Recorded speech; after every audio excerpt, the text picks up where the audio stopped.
Hey everyone, Jake here with NFTPlazas. I'm here with my new friend, project manager, developer. Seems like she does a lot of stuff. Lindsey. Hi.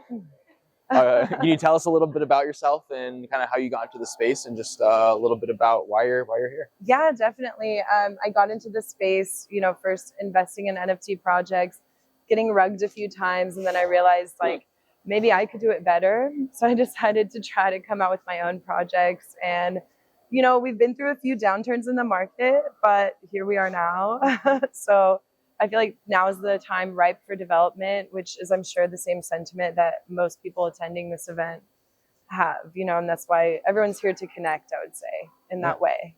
Yeah, no, definitely. Can you tell us a little bit about the hackathon you're just doing and some of the cool projects you're working on? Yeah, so I actually attended the hackathon here for Outer Edge, and I got a collaborative team together. We worked on a project basically addressing the need for people or project owners and managers to be able to monetize their communities without the legal ramifications of managing a DAO. Which we're all aware of is being super overly regulated at the moment, or is about to be.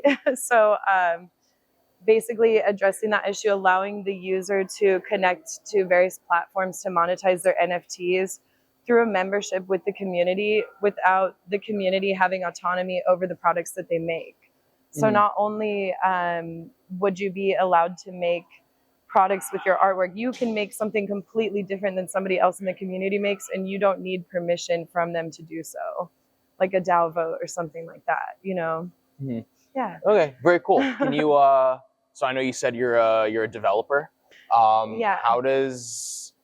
What does your work look like when developing this product, and then what are you most excited about this whole idea?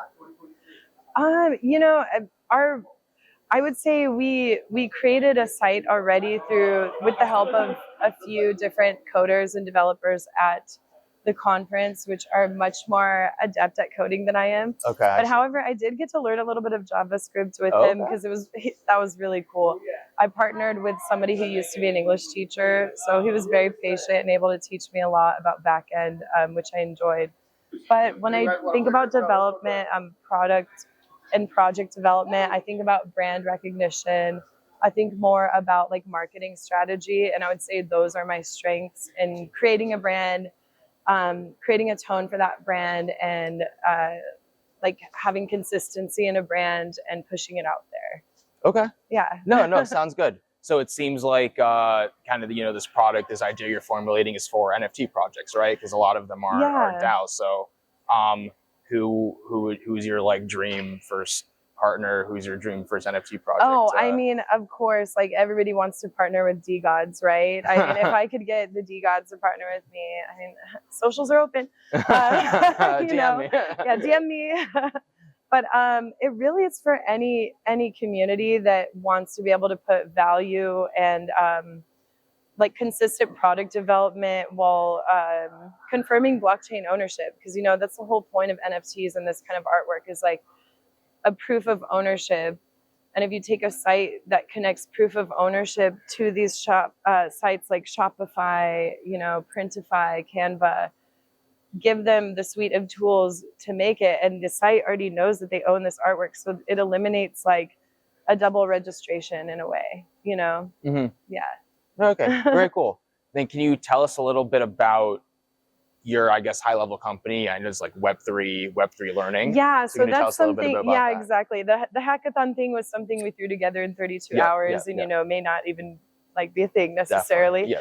But the thing that I'm working on and very passionate about is onboarding people into Web3. Mm-hmm. Everybody says that they want a solution to onboard people into Web3, but nobody knows how to do it. And I know I figured out a way to do it in a comprehensive and easy way, in a more intuitive way that people coming from Web 2 to Web 3 would be used to. Mm-hmm. So that's really my mission statement.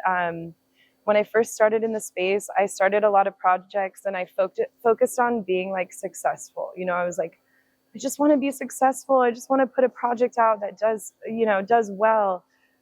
And I never could, because I was focusing on the wrong thing. instead of focusing on success, you should focus on being a solution. And once I started focusing on being a solution, things turned around for me like that. Like I started doing a podcast, I started doing Twitter Spaces live. You know, people were taking interest in what I had to say because instead of just trying to sell them something, I was trying to like enhance their experience in Web3 and really like make the space a more accessible place, you know? Yeah. Okay, cool. Can you talk a little bit about what being a solution looks like? Yeah, I would say there's a basic formula to it. You know, you see a problem, you identify that problem, you think of a solution, you gather a team who also sees that problem or they understand the problem. Do they agree with you that it's a viable solution? If so, put the team together, work on it, market, produce, market again. If it doesn't work, repeat all of that again, you know? And if you just keep doing that, like you will be successful. The rinse and repeat is the most important part. You know what I mean? The repeating it is the most important part, like not giving up. That's where people in this space like almost make it, but they don't. You know what I mean? They have a really good idea, everything should go right, but it doesn't, and then they give up. But really, like, if you already have that idea or you're already contributing something of value, you can move to the next idea and still contribute something of value. So that's something else like I try to bring to the space, you know? Yeah.